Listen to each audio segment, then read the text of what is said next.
What's up, everybody? Welcome to Deep Dive Sessions. Welcome to our first episode of 2024.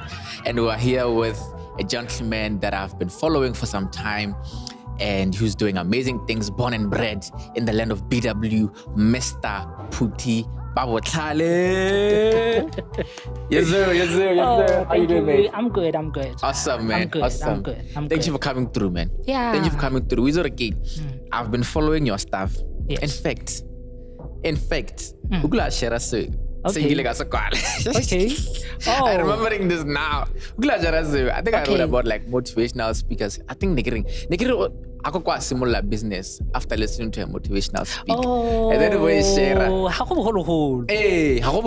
Yeah, maybe 2 weeks back or but a week. it's last year though. It's last year, maybe. I don't know, maybe like early December there. Oh, okay. Yeah, you shared it. Because you post a lot. Yeah. Because you post a lot. And then you shared it. Yeah. And somebody, it was my brother-in-law, Yes. Larona. He's the one who's like, hey, I want to post the Yeah. And when I could check, I got 475 reactions. I'm like, I've never gotten these in my life. Who is this man? Yeah. You know? Yeah. And then I started to look at your stuff and I'm like, oh, I'm glad you shared it. So, man, I'm very stoked to actually be having a conversation with you because I've been studying your business. Thanks. I have really looked at it. Yeah, for that. I'm not saying I've been studying it, like I'm doing it every day. Yeah. And I think what you're doing is pretty cool. Oh, Walk us first, for those who don't know you, Puti ke mang, and what do you do? Yeah. I think Lantayala, I would like to thank you for, calling me here because you gave me an opportunity to just sit and reflect on my business. Yeah. Because obviously while I was trying to prepare it just gave me that opportunity to sit and so that was really nice. Especially how yeah. Straight up. But then I go to busy man. Yeah, so I'm a graphic designer. I've been working on newspapers since 2010. Guardian newspaper, Midweek Sun, the Business Weekly. I'm now working at Sunday Standard. Yes, I have a business called Parcel Counter, which started 2017, a day before Valentine on the 13th of February. And we now have 4 branches. When we started, actually, the idea wasn't mine. Yeah, it wasn't mine. I always try to make it clear. I don't want to claim it. I'm sorry, but it's rare for people in your position, for most business people to say the idea was not mine. Yeah, it's rare. It wasn't mine. Idea thought I in a business partner when we started. And when even my partner had money to start the business.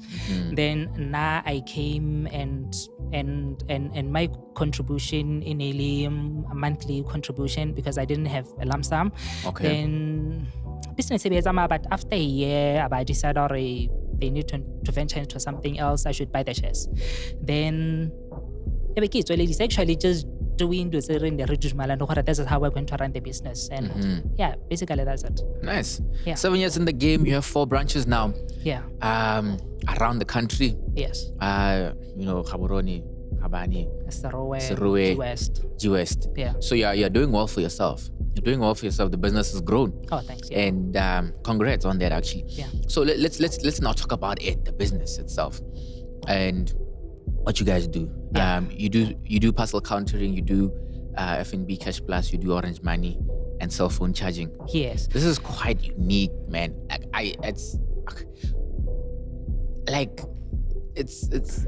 Bus Rank is the place that always has the most people at any given time. And you think about cell phone charging, think about F&B Cash Plus, think about Orange Money. It just makes so much sense for it to be there. So the model is just, I love it. Yeah. It's quite interesting. Yeah. Actually, Rail Park used to, I'm not sure if it's still there. They said it's a foot count camera, which was counting how many people pass by Rail Park. They said it's around 900,000 people a month something like that.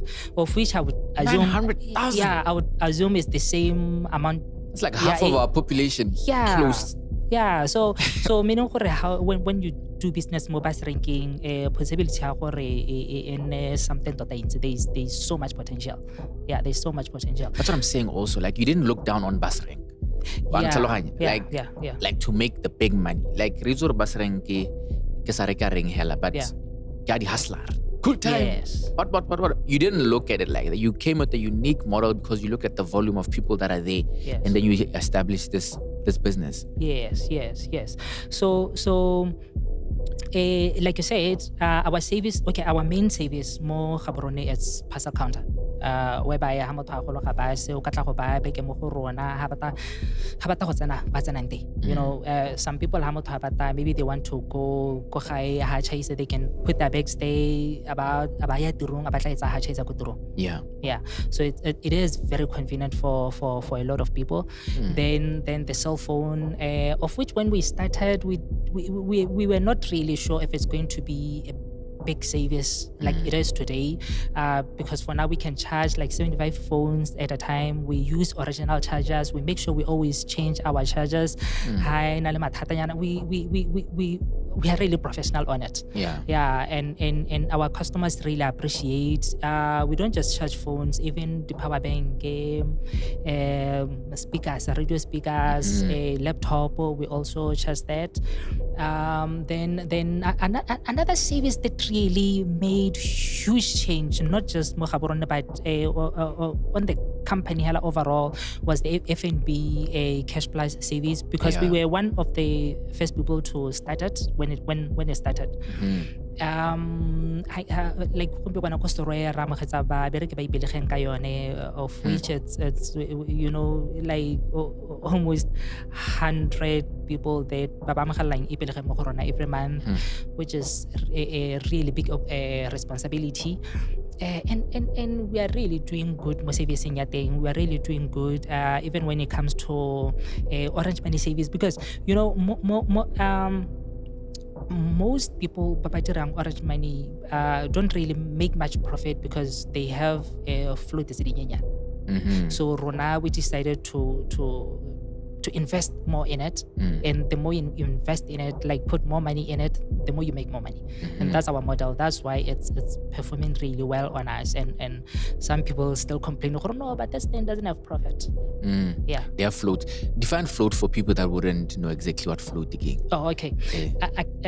Orange Money, even Cash Plus, how they operate. Let's say when you have you'll have money on your phone and the cash. Maybe if it's 10,000, that would be 10,000 more phone in, 10,000 like cash. Then no, cash. What's that from the 5,000? I get.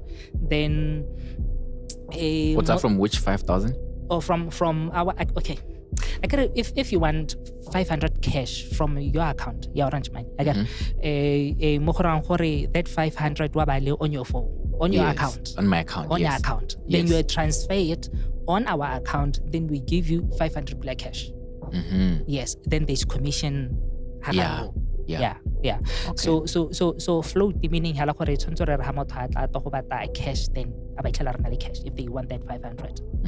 If they want to deposit 500, they give us cash and we take money from our phone and put it on their phone. So we should have money on our phone. Okay. Yeah. So advantage model wa rona is to make sure we have like enough money to help so many customers. Have like volume of money to be able to to help as many people as possible. Yes. So tell me about the charges, because when you send money, Orange Money, it's like 6 pula, I think. Yes. Charge somewhere there. Yes. But in that money, in terms of the charges and commissions, how much do you make as somebody that's doing that for somebody, like post transaction, or it changes with money? Yes, it changes with the amount of money. Okay. Yes, but then for you to really make profit, you have to have a lot of customers. And for you to have a lot of customers, you have to have more money so that we're going to get help. No, we can't help you, blah, blah, blah, blah, blah. So, yeah. And then you have to be professional. We really try our best to be as professional as we can. Yeah. And you put on the uniforms. Yes. Staff wears the uniform, more ringing. Yes, more ringing. Yeah. Uniform and presentable at all times. No, but this is a proper business. Yeah, no, it's proper. Yeah, and it really helped us in terms of branding business. Like people take us more serious. Yeah. I like what you talked about in terms of professionalism. Yes. And in terms of when people want the service, they have to get the service, because this is where I think for tuck shops, this is where it's missed, because tuck shops didn't see. It's easy to replace your favorite tuck shop in a day. Like people will choose the next alternative like this. Yeah.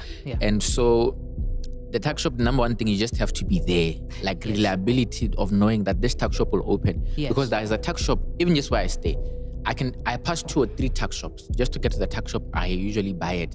Because in my mind, I'm thinking of that tuck shop, not these other ones. Because these ones are not reliable. Yes. They close today, they're open. I only buy at these ones if maybe that one is not there, which is very rare. Yes. So I think that's also what's really doing well for you guys. Yes. It really helps us a lot, because when I think a problem for most businesses, like people are afraid to hire people and have more staff, but can I really afford this, blah blah. But what I've realized is that agree for tech shop maybe one. If they have to do something, then they have to close. Yeah. But with us, we are hiring is the making the decision is very easy. So we make sure we are professional. We are always open. Always. We even have like 7 days a week. 7 days a week. We even have backup people who can always come if we are short staffed. So I think that's where the problem is. My brother runs a business and he's the only employee. Like I always tell him, my brother, just hire people. That's the only way your business can grow. And I know most people, especially most small businesses, they're afraid to hire more people. We're afraid. You think people will eat your money, or you'll cut in your profits or something like that. But that's the only way to grow. Yeah. Because the issue, we also talked about this in terms of your growth, because I really want to hear your growth story and how you managed to do this. But touching on that, like even just tuck shops, like we talked about. 5 years, 10 years, it's still the same tuck shop, still has the same people, still has the same stock in there. Even if they were just selling stuff, they're no longer hot dog or something, just something. Because 5 years is too much time for you just to remain the same.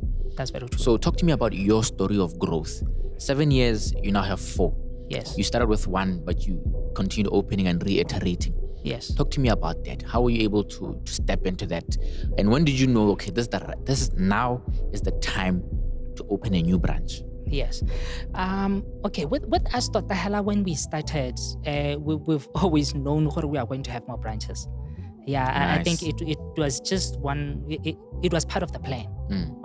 Yeah, and obviously it wasn't easy actually doing, because talking is easy, but then but one thing that we really believe in is that fa o tamo parcel countering today, how after 6 months or something, maybe a new service or rent is a service where removile furniture there should be a difference. That's how business is done. That's how business is done, and we should try to grow. A profit last year. This year we should make more profit. It's possible, and we've done that before, and that's what we believe should happen. And that's what made it possible for us to be able to open more branches, because we seriously believe in growth. Yeah, and it's something that I always encourage, but about business. I believe, if you run mostly like you said, after 10 years, 20 years, it can't just be one mouse. Just duplicate that. Open another branch. If you make 100 pula profit in one mouse, if you have 5, that's 500 pula. That's mostly let it grow to a supermarket. Something you can't just remain the same. Happy, you end up getting bored and stuff like that. I think boredom kills more business than failure. Yeah, that's true. To be honest, I think boredom, because after some time you're just like, hey man, I don't want to do this. It's just the same routine, in and out. You know, I think it kills them. So you said your growth, the day in the beginning you knew this was going to be something you grew to magnitude. Yes. But for you to take that step, it's because of you looked at the profits and you saw, okay, we can open another one. Yes. Yes. Actually, our second branch, actually, we opened it at Mafiki. Oh. At Mafiki, yeah. Okay. But it didn't go well. It's a different market. Yeah, it didn't go well because the time we started, that's when they started the xenophobia attacks. But obviously, people say, oh, Botswana, you are safe, but I don't want to do business that way. I just want to do it in a relaxed atmosphere. So then we just decided to close. But it was a very expensive exercise, a very expensive thing. But we learned a lot. I think one thing that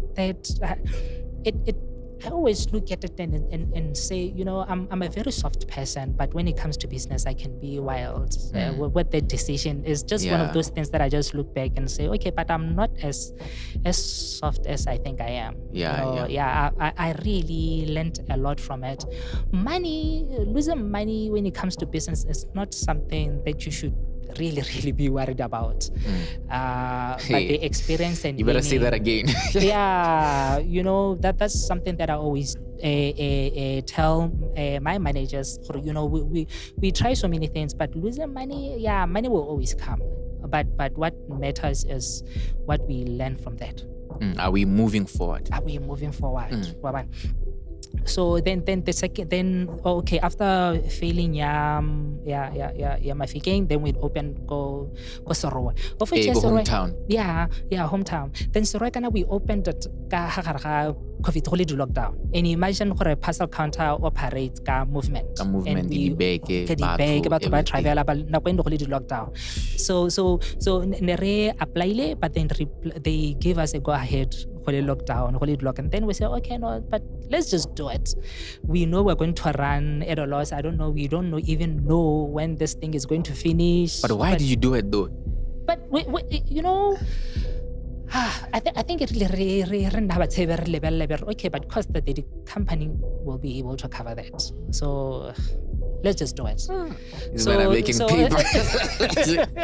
You guys are making racks. So we did it, but the most important thing is just the experience and learning, which is everything when it comes to business. I told someone that, okay, for sure, I know parcel counter model as a business can't really, me as the owner can't really make me a multimillionaire, but it's where I really learn business. That's why we're always trying new things, trying new service, trying a lot of things. I really want to learn a lot. That because it's more like a school for me just to try things. And you said now that this year you hired a general manager. So you're kind of looking at things from behind. Yes. Now like, okay, how is this going? I think it also gives you enough time for you to do like research and development on how to better tweak this business and make it great. Yes. But that decision is extremely hard. Yeah. For myself personally, I've been at my tutoring. I think I'm only reaching that maybe in the next 3 months for me to really, really step out of the day-to-day tasks. Yes. And it's been tough. I tried it twice. I failed. I came back. Yeah. So I think this is also something that a lot of business owners are struggling with. Yes. Working on the business, not in the business. Yes. How were you able to just walk us through, please, the steps and all that? Okay. I've been a full-time employee at Sunday Standard from 2017. Actually, when I started at Sunday Standard, it's the almost same time when we started Parcel Count. So, but last year I decided to change my contract from a full-time employee to a freelancer to part-time because I wanted to invest my time with business and grow it. But then I think big ups to Sunday Standard, man. Yeah. Giving you that freedom. Yeah, so I think after months, as you know, full time in the business, I realized that no, actually the best way for this business to go to the next level, I need someone, because you know, somehow I got overwhelmed. I just needed, because how long I company without you know, I just needed someone who just do things a bit as under pressure. Yeah, because when you run business, you are always under pressure from a lot of things. So that's when I decided last year. I decided I need to promote someone to a position of a general manager. Then now I began but like I said, when I read business books, they always say for you to really call yourself a businessman, to really call something a business, it has to operate. What's it? Yeah, moving from self-employed to entrepreneur. Yeah, so that's the route I'm trying to take. It's not easy. The general manager is someone who's been working for the company, a supervisor. She knows the business in and out. And I have confidence in they'll do a much better job. And who have business, you know, and it's going to be a really interesting year for us, because even for now, I'm free to really think freely. Stress is you know, they're managing it. So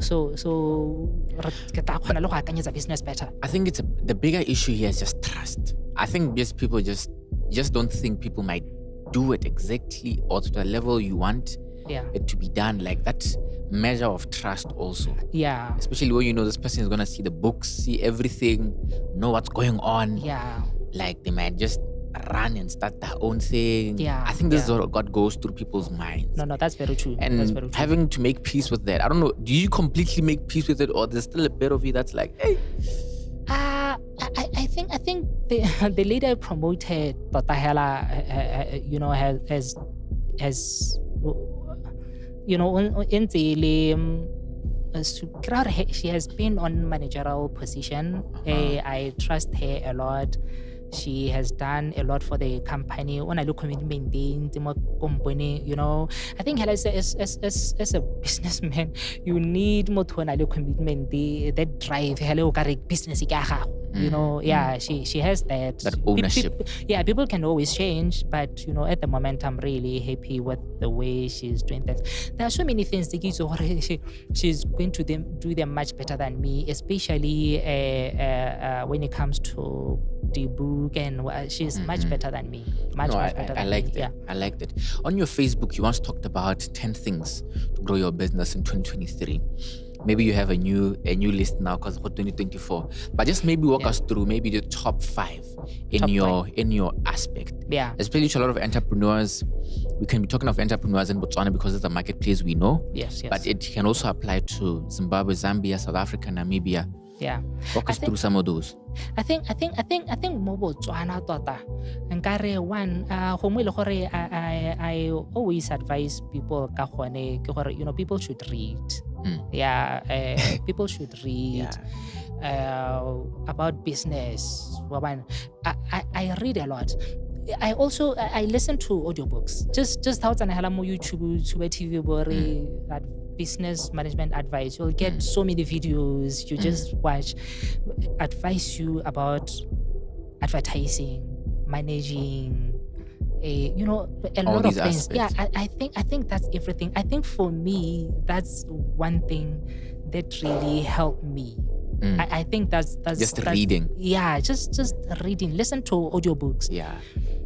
There's a proverb, not as proverb, but somebody once said, if you want to hide something from an African, put it in a book. Yeah. And I was like, ish. Yeah. Because you know, business is tough. You need to continuously work it. Learn. Yeah. For Puzzle Counter, from one branch to the branch itself, obviously I have to learn. The way ka akanyang ka teng gore ke tle ke kgone go tsa proper decisions. So I have to. That's the first thing. Then the second thing, I think someone a few days back shared something on advice I have friends town or advertise. I think Botswana, so many people don't advertise their businesses. That's another thing. I would really encourage people to advertise. You mean like putting things away? Facebook?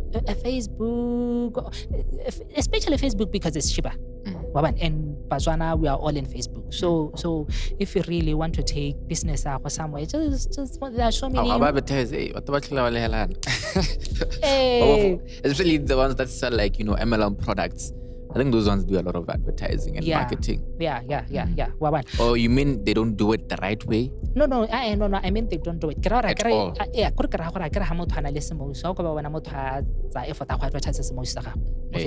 But that's a business. Again, car wash. Do they have a strategy advertise a young car wash on social media? Yeah. They should. Yeah. Especially we should if you advertise yourself. There are a few there are a few who are really doing that. We tell the business didn't want to because they're not well advertised. Then that's the second one. That's the second one. Again. Then the third one, I think when it comes to business, it's hiring. I don't know. That's a tough one. I think sometimes it's a bit of luck. I don't know, because you'll never know if you are hiring the right people or what. But just one person can come and turn around your business about negative and just like it's things that are really hard to when you hire them. But then an employee who can just come and turn around your business and just come up with proper ideas, help you to make sure and so people are different. But I think maybe a bit of luck, because some things are really hard for you to see when you interview someone. There's another thing I want to talk to you about as we wrap up. The issue of small business, SME mentality. Yes. I think we are kind of like stuck in the mindset of small business. Yes. So thinking definitely most 80% are small businesses of people that are in business right now. 80% are small businesses. That's however, the mindset of being a small business owner for good, I think this is where we're quite missing. I want to get your thoughts on it. Yes.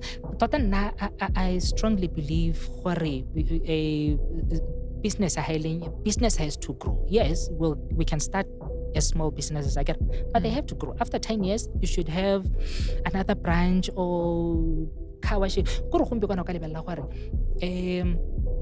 Maybe tech shop in a branch. Maybe a tech shop, maybe put the tech shop that you can find go, but it's possible. Yeah, and it's the number one business move. Yes, it is possible to do that. But the tech shop, but no one is doing that. I think when phase 4, when I was growing up, I heard he had like the containers but I'm not seeing that now. So that's the mentality has to change. Like we can't remain small business owners for good. We have to grow. We have to grow to open more branches, grow into bigger businesses. But we can only do that by reading. Business who change your mindset. Thank you so much, Mr. Thank you so much, Mr. Babotlhale. It's been a wonderful time hanging out with here in Deep Dive Session Studios. You have really empowered us in a great way, and we hope for the best. And we also will definitely support your business and what you are doing.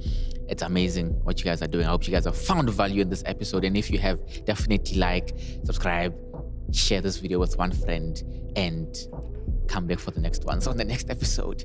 Be great.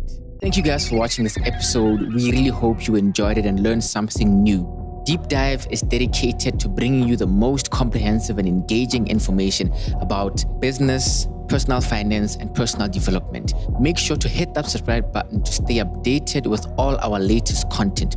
If you liked this video, give it a like to show your support and help us reach a wider audience. And don't forget to share this video with your friends and your family who may be interested. Sharing helps us grow our community and connect with like-minded individuals. Leave a comment below and give us your biggest takeaway on this episode.